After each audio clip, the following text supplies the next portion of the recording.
Welcome back to this video. In this video, I will show you on how to hide online active in Snapchat. So let's see.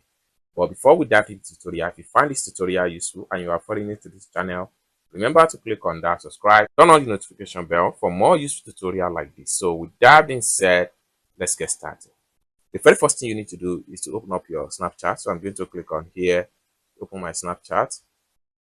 So after you open up your Snapchat, next thing you need to do is to simply click on here.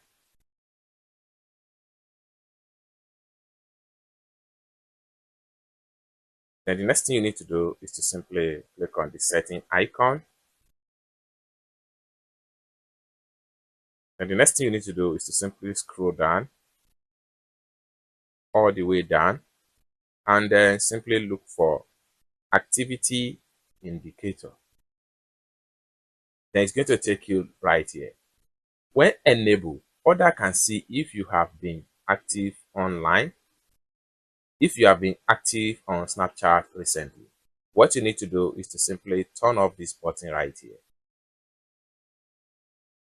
And with that, you have simply hide your online active in Snapchat.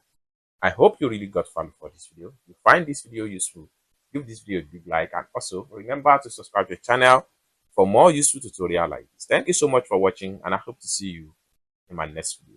Bye for now.